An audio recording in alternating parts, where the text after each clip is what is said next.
Hello, Gemini, and welcome to your astrological forecast for 2023. This is for Gemini sun signs and Gemini rising. Okay, Geminis, let's start off with some big news. Okay, for 2023, which is on the 7th of March. The planet Saturn, which for the last nearly 3 years has been traveling in your ninth house, is going to go into your 10th house, into Pisces, which the 10th house is your work, your career, your ambition, how the public view you as well, authority figures. And it's the most elevated house in the chart, and Saturn adds discipline, structure, limitations, duty, working sometimes with the element of fear, which can be a real good driving force as well. It also rules time in itself, and maturity. And when we put this in conjunction with the 10th house, then we can safely assume that there is things that are going to be developing in your career and your ambition over a 2.5 year period that will start from the 7th of March of 2023. So this is about putting structure on your current career plans. That may mean that you change jobs or think about changing jobs. It might and usually means that there's some kind of promotion or extra responsibilities within your working field that you can expect from March onwards that's going to come about. But it means that your focus, discipline, and hard work is going to be the key features for you for the most of 2023 in relation to your career. The 10th house is opposite house to the 4th house, which is about the home and the family. And what I find with majority of the time is that when somebody has Saturn transit in the 10th house, that they have to spend more time in work than they do in home and trying to get that balance right.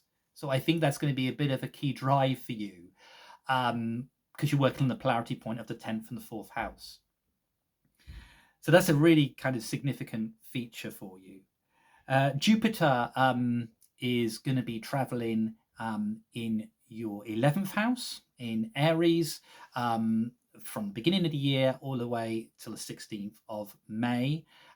So that's friendships, groups, societies, the collective. So really good for the social activities, expansion, awareness, developments, promises to do with friendships and people, and hopes, dreams, wishes, things that you want for the future. This is, if you one of those likes vision boards or cosmic ordering, then Geminis, this is the time to really let the universe know what you want, because Jupiter's smiling on you in kindly vibrations and planetary rays. On the 16th of May, it will go to Taurus, which is your 12th house. The 12th house is far more reflective. We call it in modern astrology the house of sort of spirituality. It's the house where we can develop the unconscious, the subconscious, the dreams aspects, and travel in our mind as well. It also rules mental health, which means that we can opportunities to grow through our own looking after our mental health can come about with Jupiter transit in that particular house for us. And opportunities come in from unseen places or people, things that are behind the scenes. It's also really good for creativity generally, because in order to create, you need to go internalize, and therefore the internal process of creativity brings out the external process of something manifesting.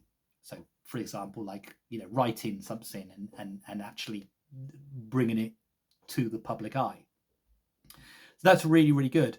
Also, you've got the North Node traveling until July in your 12th house.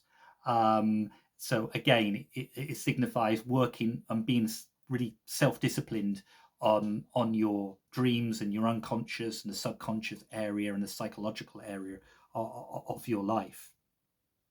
One of the things to look out for is, because Mercury is your ruler, is essentially Mercury retrograde periods. So on the 1st of January to around about the 19th, we've got Mercury retrograde. So again, look out for those particular periods. The next one's the 21st of April to the 15th of May. And then again, 24th of August to the 16th of September. And then finally on the 13th of December to the end of the year, another Mercury retrograde. So 4 Mercury retrogrades this year to look out for. That's when things slow down, things not becoming speeding up as quickly as we'd like. It may mean that delays happen at that time that you just got to be really kind of aware of for yourself.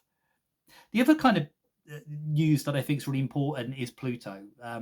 It's one of the big kind of astrological changes that's happening, that Pluto is going to go into Aquarius briefly for a couple of months till June, from May till June. So I'm sorry, March till June. And that's going to be in your 9th house. And the 9th house is the house of metaphysical subject matters, travel, education, training, morals, ethics, publishing.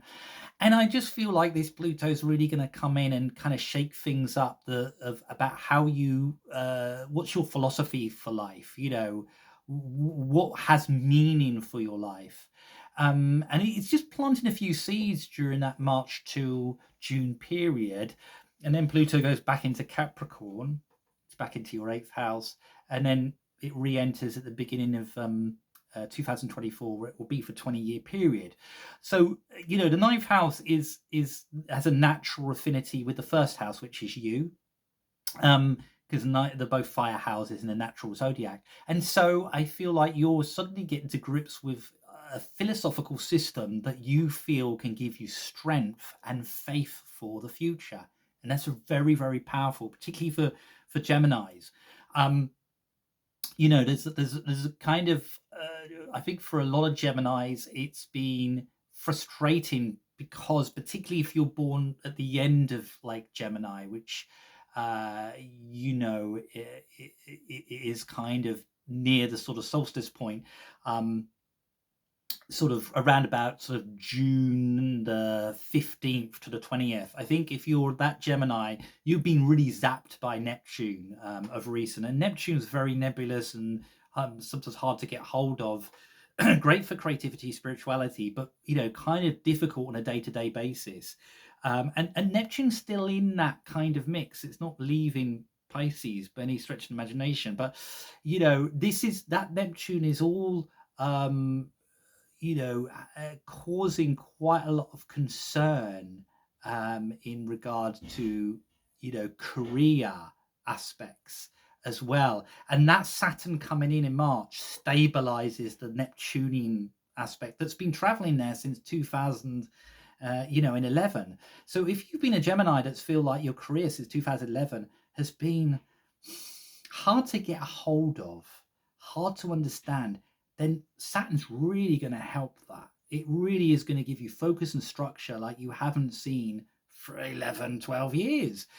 And I think that for Gemini, sometimes Geminis who are a mutable sign of the zodiac, they need that. They need that stability.